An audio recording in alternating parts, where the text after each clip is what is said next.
करते हैं। हिंदुस्तान में अंतरिक्ष में धरती का एक ऐसा रखवाला तैनात किया है जो लाखों किलोमीटर दूर से वैज्ञानिकों को अहम जानकारियां भेज रहा है। आदित्य L1 ने अब ऐसे डेटा भेजे हैं जो पूरी दुनिया को कई मुसीबतों से बचा सकते हैं। भारत के सोलर मिशन ने सूरज पर उठने वाले सौर तूफान की सटीक जानकारी वैज्ञानिकों को दी है। यह जानकारी धरती के चक्कर लगा रहे उपग्रहों के साथ साथ पावर ग्रिड, इंटरनेट और कम्युनिकेशन सिस्टम्स की हिफाजत के लिए बेहद अहम है। देखिए आदित्य L1 ने यह कमाल कैसे किया जो आज पूरी दुनिया के वैज्ञानिकों को हैरान कर रहा है।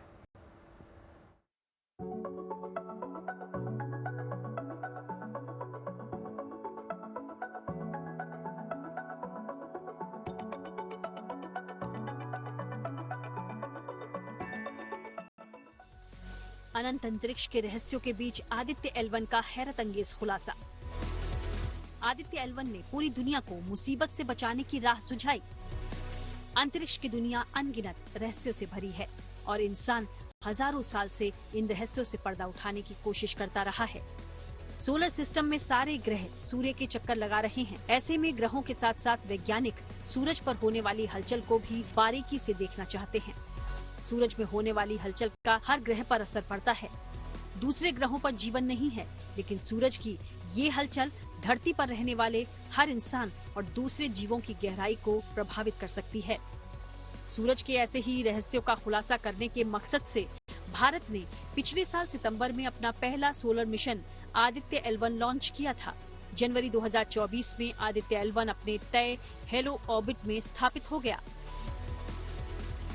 कक्षा में स्थापित होने के बाद आदित्य L1 अपने मिशन में जुट गया और लगातार धरती पर डेटा भेजने लगा। आदित्य L1 से मिले कई महीनों के डेटा के आधार पर अब वैज्ञानिक कई अहम जानकारियां हासिल कर रहे हैं। ये ऐसी जानकारियां हैं जो पूरी धरती को कई मुसीबतों से बचा सकती है। वैज्ञानिकों के अनुसार सूरज पर लगातार आग के तूफान उठते रहते हैं। इन्हें कोरोनल मास इंजेक्शन कहा जाता है। ये सूर्य की बाहरी परत में विस्फोटक के कारण बनते हैं। ये आग के बड़े बड़े गोले जैसे होते हैं। इनका वजन 1 ट्रिलियन किलोग्राम से ज्यादा होता है। ये 3000 किलोमीटर प्रति सेकंड की रफ्तार से आगे बढ़ते हैं।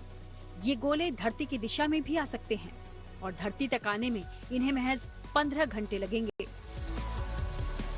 यानी सूरज से निकला कोई आग का गोला अगर धरती की तरफ बढ़ता है तो 15 घंटे में वो धरती पर तबाही मचा सकता है।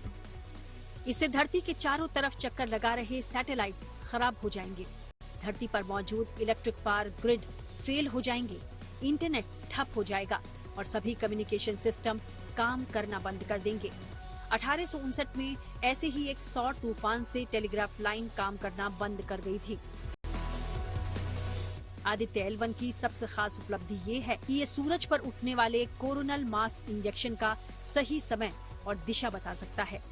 आदित्य L1 पर विजुअल एमिशन लाइन कोरोनाग्राफ नाम का यंत्र लगा है।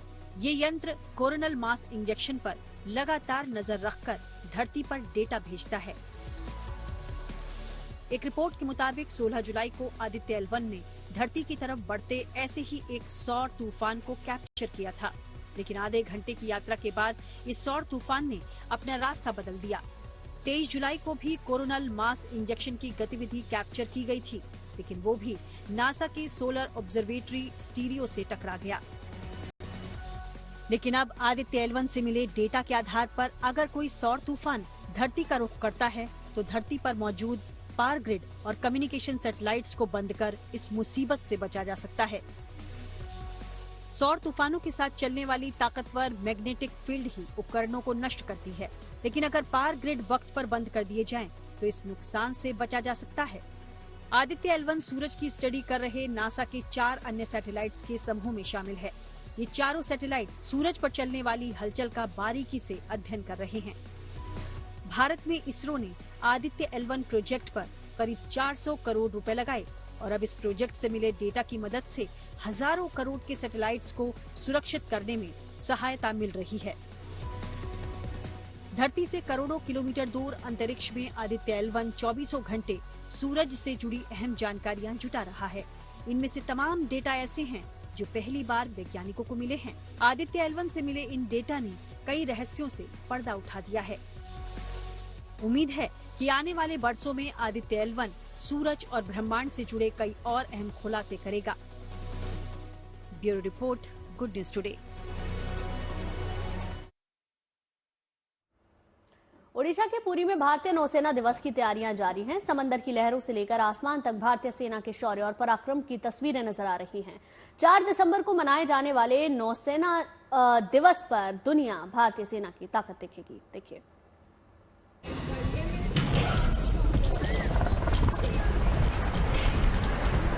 ये है भारतीय सेना का शौर्य और पराक्रम। समंदर की लहरों पर नौसेना की ताकत का प्रदर्शन। ये तस्वीरें ओडिशा के पुरी की हैं, जहां 4 दिसंबर को मनाए जाने वाले नेवी डे की तैयारियां चल रही हैं। जमीन से लेकर आसमान तक भारतीय सेना अपनी तैयारियों को और पुख्ता करने में जुटी है। आसमान में हेलीकॉप्टर की गूंज सुनाई दे रही है, तो पुरी के ब्लू फ्लैग बीच पर टैंकों की गर्जना भारतीय सेना की ताकत को दर्शा रही है। समंदर के बीचों बीच युद्धपोतों पर सैनिक परेड रिहर्सल कर रहे हैं, ताकि इस बार भारतीय नौसेना दिवस को और भी भव्य बनाया जा सके।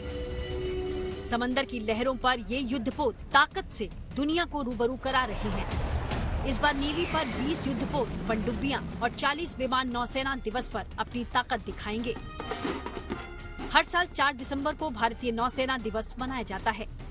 इसकी शुरुआत 1971 में भारत पाकिस्तान युद्ध से हुई थी। जब भारतीय नौसेना ने पाकिस्तान को घुटनों पर ला दिया था और युद्ध के दौरान इंडियन नेवी ने एंटी शिप मिसाइल्स के जरिए ऑपरेशन ट्राइडेंट चलाकर कराची में पाकिस्तानी नौसेना पर निर्णायक प्रहार किया था। इस बार नौसेना दिवस पर राष्ट्रपति द्रौपदी मुर्मू मुख्य अतिथि के तौर पर शामिल होंगी और भारतीय सेना के शौर्य और पराक्रम की गवाह बनेंगी। फिलहाल यहाँ नौसेना दिवस को लेकर तैयारियां लगभग पूरी कर ली गई हैं। Bureau report, good news today. और अब बात फेंगल तूफान की करते हैं, जो भले ही गुजर गया है, लेकिन पुडुचेरी में ये तूफान अपने निशान छोड़ गया है। पुडुचेरी में रिकॉर्ड बारिश की वजह से कई इलाकों में पानी भर गया है, जिसके बाद सेना को रेस्क्यू के लिए बुलाया गया। सेना ने सैकड़ों लोगों को सुरक्षित बाहर निकाला, जबकि कई लोगों की जान बचाई गई है। करीब 1000 लोग अब तक राहत शिविरों में थे, जो अपने घरों की ओर लौट रहे हैं। लेकिन इस बीच एक ऐसी तस्वीर चर्चा में आई है, जो चेन्नई एयरपोर्ट की है। इस तस्वीर में विमान को लैंडिंग से ठीक पहले हिचकोले खाते हुए देखा गया है। खराब मौसम और तेज हवा के चलते मुंबई से चेन्नई पहुंची फ्लाइट को गो अराउंड करना पड़ा। दरअसल तूफान फेंगल की वजह से ऐसा हुआ। कुछ समय के लिए चेन्नई एयरपोर्ट को बंद करना पड़ा। कई जगहों पर राहत और बचाव के काम को भी सेना ने तेज किया और सेना ने यहां पर मुस्तैदी दिखाकर कई लोगों की जान बचाई है।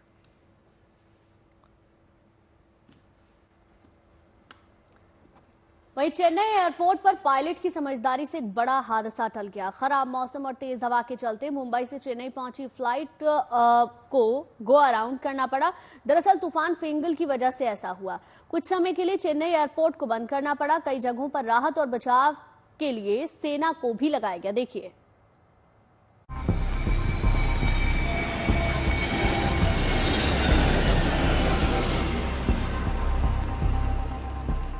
ये वीडियो पायलट की सूझबूझ का नमूना है। देखिए कैसे मुश्किल हालात में आसमान से विमान चेन्नई एयरपोर्ट पर लैंडिंग के लिए अप्रोच कर रहा है।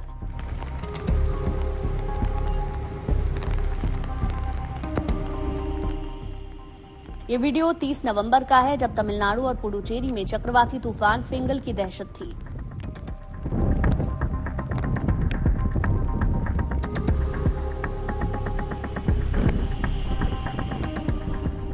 तीस नवंबर की रात को तमिलनाडु और पुडुचेरी के तटीय इलाकों में फेंगल का लैंडफॉल हुआ।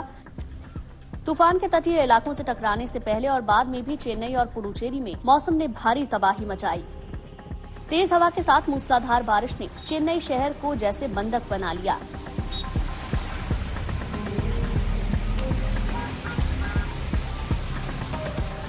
चेन्नई एयरपोर्ट के रनवे पर तो इतना पानी भर गया कि इसे कुछ समय के लिए बंद करना पड़ा।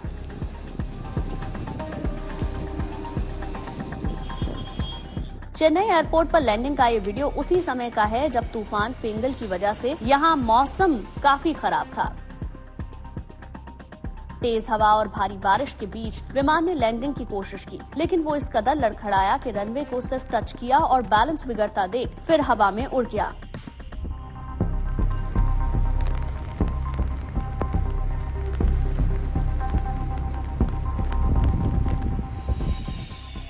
इसके कुछ देर बाद एक और विमान ने चेन्नई एयरपोर्ट पर उतरने की कोशिश की, लेकिन वो भी सफल नहीं हो पाया और विमानों ने गो अराउंड किया।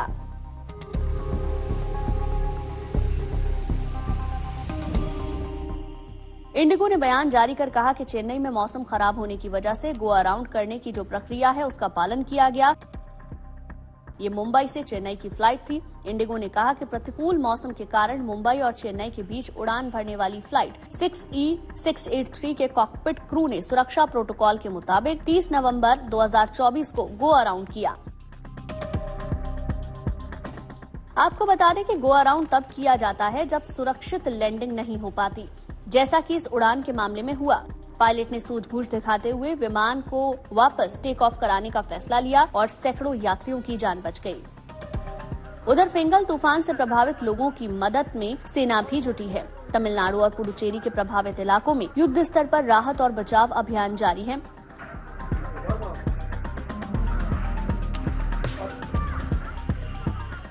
तमिलनाडु में आज भी भारी बारिश का अलर्ट है। फिंगल तूफान की वजह से पुडुचेरी में बारिश का 30 साल का रिकॉर्ड टूट गया। भारी बारिश से यहां बाढ़ जैसे हालात बन गए। सड़कों और रिहायशी इलाकों में पानी भरा नजर आया। ऐसे मुश्किल हालात में प्रशासन, एनडीआरएफ और सेना सभी मिलकर लोगों की मदद करने में जुटे हैं। भारतीय सेना के जवानों ने पुडुचेरी में अब तक 600 से ज्यादा लोगों को बचाया है। पुडुचेरी से शिल्पा नायर के साथ bureau report, good news today.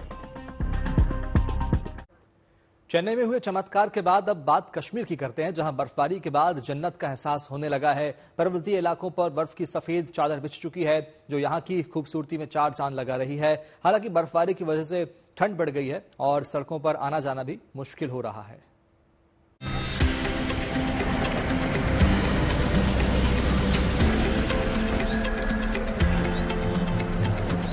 Kashmir में दिसंबर की शुरुआत बर्फबारी, घने कोहरे और कड़ाके की ठंड के साथ हुई।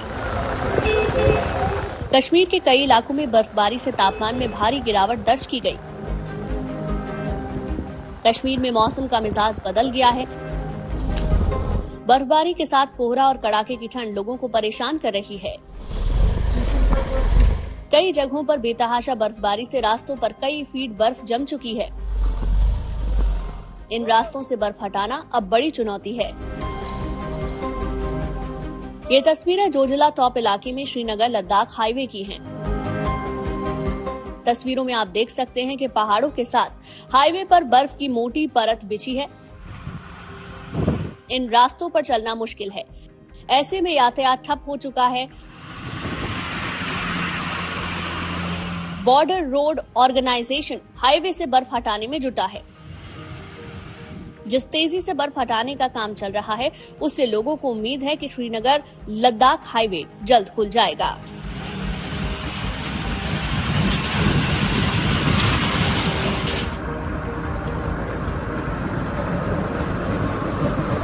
बर्फबारी की ये तस्वीरें सोनमर्ग जोजिला की हैं। यहाँ भी बर्फबारी हुई है। बर्फबारी के चलते सोनमर्ग कारगिल रोड को फिलहाल बंद कर दिया गया है। सोनमर्ग कारगिल रोड पर बर्फ ही बर्फ है। बॉर्डर रोड ऑर्गेनाइजेशन के कर्मचारी रास्ते से बर्फ हटाने के काम में जुटे हुए हैं।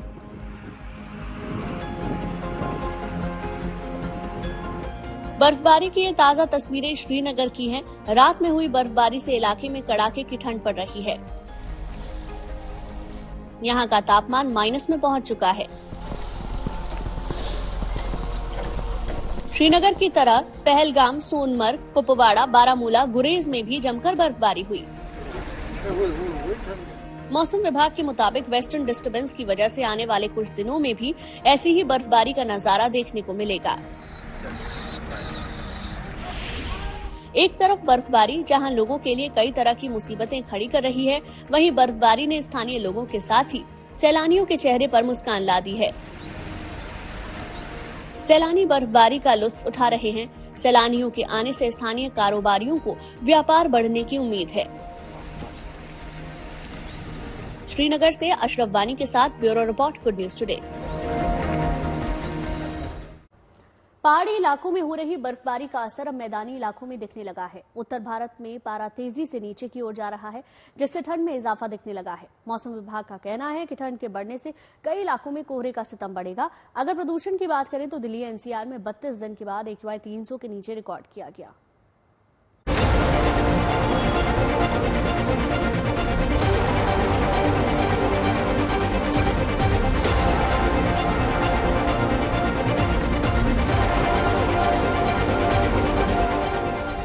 दिल्ली, उत्तर प्रदेश समेत पूरे उत्तर भारत के कई इलाकों में अब ठंड बढ़ने लगी है। दिल्ली, उत्तर प्रदेश के साथ हरियाणा, पंजाब, मध्य प्रदेश और राजस्थान के कई शहरों के साथ गांवों में तापमान गिर रहा है। सुबह शाम की ठंड भी काफी बढ़ गई है। वहीं मौसम विभाग ने उत्तर भारत में अगले कुछ दिनों में तापमान अधिकतर गिरने की संभावना जताई है, क्योंकि कश्मीर, हिमाचल जैसे पहाड़ी राज्यों में बर्फबारी का दौर शुरू हो चुका है। मौसम विभाग का कहना है कि दिन में आकाश साफ रहेगा, लेकिन शाम और रात के वक्त स्मॉग के साथ हल्का कोहरा हो सकता है।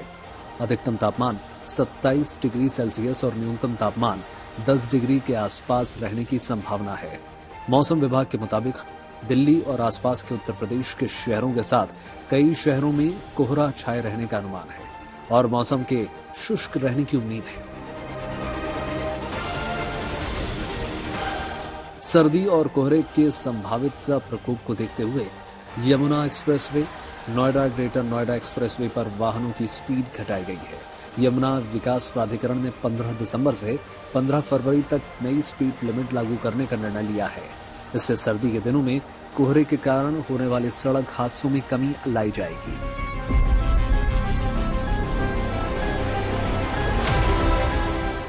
सामान्य से ज्यादा गर्म महीनों की बात की जाए तो इस साल नवंबर का महीना पिछले 5 सालों के मुकाबले सबसे ज्यादा गर्म रहा, जिसमें दिन और रात दोनों वक्त का तापमान ज्यादा रिकॉर्ड किया गया। नवंबर का औसत न्यूनतम तापमान 14.9 डिग्री रिकॉर्ड किया गया, जो पहले के मुकाबले 2 डिग्री ज्यादा है। इसी तरह अधिकतम तापमान भी 29.5 डिग्री रहा, जो पिछले सालों के मुकाबले 1.1 डिग्री ज्यादा रहा। मौसम विभाग के मुताबिक उच्च पर्वतीय इलाकों में हल्की बारिश और बर्फबारी हो रही है, जो दिसंबर तक भी जारी रहने की संभावना है। इसके बाद 4 से 6 दिसंबर तक मौसम शुष्क रहने की उम्मीद है। 7 दिसंबर से अगले 2 दिनों के दौरान ऊंचे इलाकों में बारिश या बर्फबारी हो सकती है। दिल्ली में ठंड बढ़ने लगी है, तापमान में भी गिरावट देखने को मिल रही है, लेकिन वायु प्रदूषण से फिलहाल राहत मिलती नजर नहीं आ रही। वायु गुणवत्ता लगातार खराब की श्रेणी में बनी हुई है। दिल्ली में 32 दिन के बाद AQI पहली बार 300 से नीचे दर्ज किया गया। Bureau report, good news today. साफ हवा से वेलकम दिसंबर। जी हां, देश की राजधानी दिल्ली की बात करें तो पूरा नवंबर बहुत खराब या खराब हवा के साथ गुजरा, लेकिन दिसंबर का पहला दिन दिल्ली वालों के लिए बेहतर हवा के साथ आया। 32 दिनों के इंतजार के बाद AQI 300 के नीचे दर्ज किया गया है, जो कि एक राहत वाली बात है।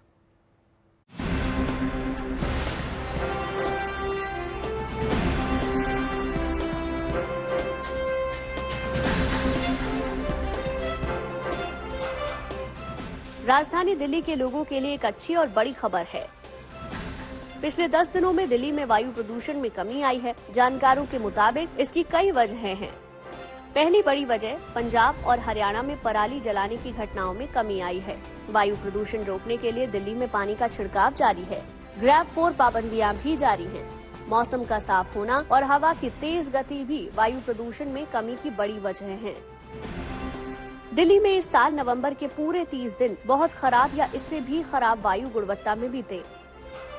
हालांकि पहली दिसंबर ने 32 दिनों के इंतजार को खत्म करते हुए दिल्ली की हवा को कम से कम खराब AQI श्रेणी में ला दिया। 29 अक्टूबर के बाद ये पहला मौका था जब समग्र वायु गुणवत्ता सूचकांक 300 से नीचे रिकॉर्ड हुआ। रविवार को AQI 285 पर रिकॉर्ड किया गया, जो कि खराब श्रेणी में आता है। दिवाली के बाद ये पहला दिन था जब दिल्ली वासियों ने अपेक्षाकृत स्वच्छ हवा का अनुभव किया।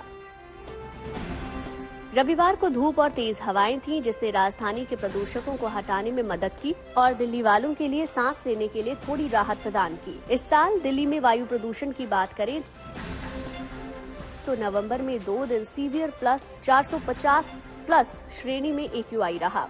6 दिन सीवियर 401 से 450 AQI, जबकि बाकी 22 दिन बहुत खराब 301 से 400 की श्रेणी में AQI रहा। सबसे स्वच्छ दिन 27 नवंबर था, जब दिल्ली का 24 घंटे का औसत AQI 303 रिकॉर्ड किया गया। वहीं 18 नवंबर को 494 AQI के साथ ये महीना सबसे प्रदूषित रहा। 494 AQI दिल्ली के इतिहास में अब तक के सबसे खराब AQI की बराबरी करता है, जो पहले 3 नवंबर 2019 को रिकॉर्ड किया गया था। दिल्ली से Kumar Kunal, good news today. Uttarkashi में मंगसीर बुग्याल का उत्सव धूमधाम से मनाया गया। मंगसीर बुग्याल यानी मार्गशीर्ष महीने में मनाया जाने वाला दीपावली का त्योहार। देश भर में दिवाली का त्योहार जहां कार्तिक महीने की अमावस्या को मनाया जाता है, वहीं पहाड़ों पर रोशनी का ये त्योहार करीब 1 महीने बाद मार्गशीर्ष महीने की अमावस्या को मनाया जाता है। क्या है इसके पीछे की वजह, देखिए खास रिपोर्ट।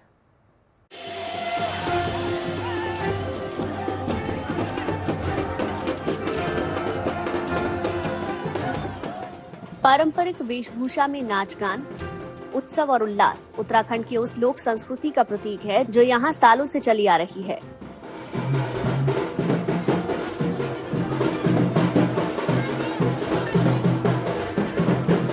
मंगसीर बग्वाल यानी दीपावली का त्योहार। देश भर में दिवाली कार्तिक मास की अमावस्या को मनाई जाती है, लेकिन पहाड़ों पर दिवाली 1 महीने बाद मार्गशीर्ष माह की अमावस्या को मनाई जाती है। उत्तरकाशी में इस बार 1 नवंबर को दिवाली का त्योहार मनाया गया।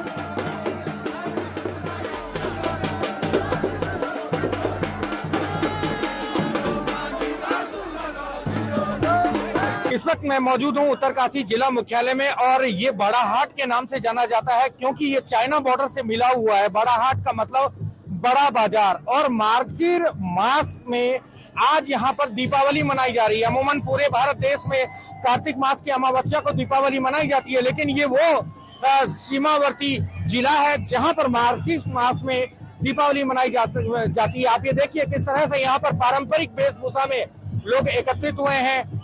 यमुना और गंगा घाटी दोनों का अद्भुत संगम यहाँ पर देखने को मिलता है। विशेषकर जो आग के शोले होते हैं, आग के शोलों के साथ यहाँ के स्थानीय जो युवा हैं, युवतियां हैं, वो खेलती हैं, आग जलाई जाती है और विधिवत पूजा अर्चन के साथ दीपावली का सेलिब्रेशन किया जाता है। पहाड़ों पर दिवाली को देर से मनाने की 2 मान्यताएं हैं।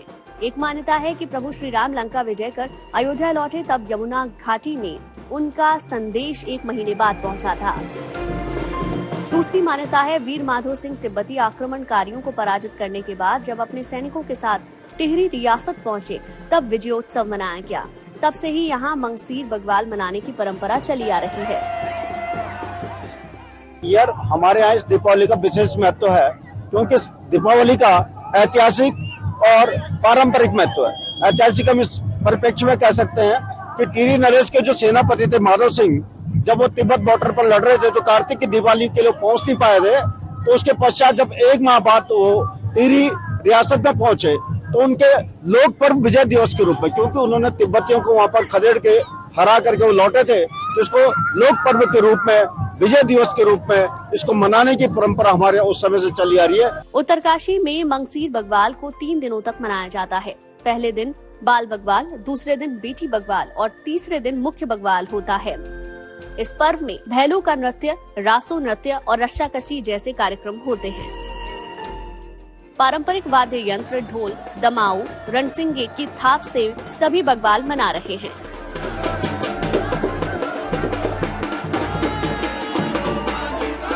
युवतियां पारंपरिक परिधान में खास तरीके से आग के शोलों से खेलती हैं, जिसे भैलू नृत्य कहते हैं।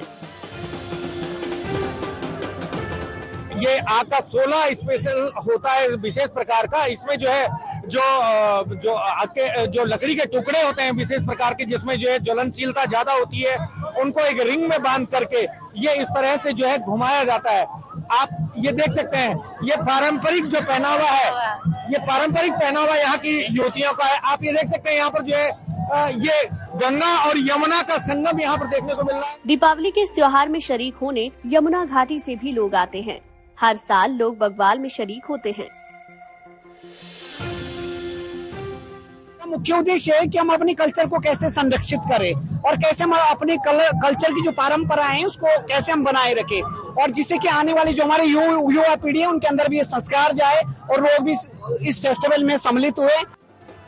मंगसीर बग्वाल यानी पहाड़ों पर मनाई जाने वाली इस विशेष प्रकार की दीपावली को मनाने का मकसद यही है कि पारंपरिक रीति रिवाज, लोक संस्कृति की ये रवायत यूं ही कायम रहे ताकि अगली पीढ़ी भी अपनी जड़ों से जुड़ी रहे। उत्तरकाशी से ओंकार बहुगुणा के साथ bureau report, good news today.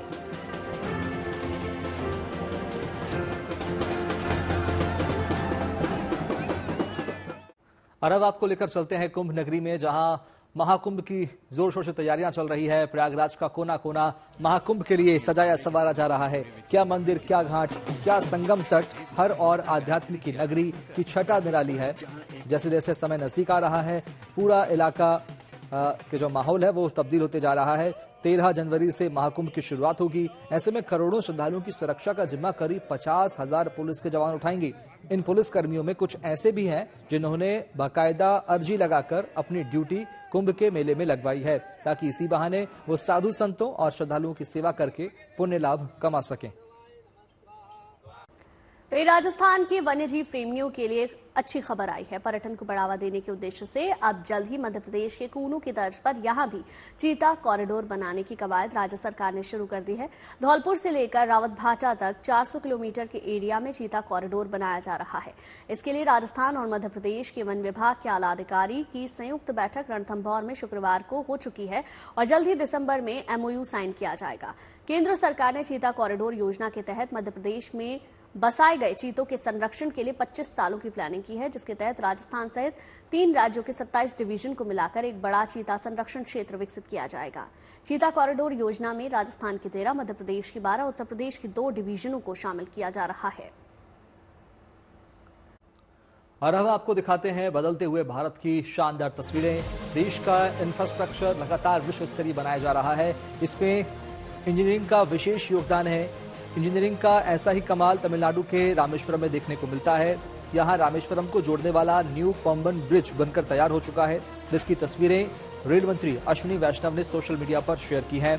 Bharat का यह पहला वर्टिकल लिफ्ट रेलवे सी ब्रिज है। यह ब्रिज मौजूदा 105 साल पुराने पुल की जगह लेगा।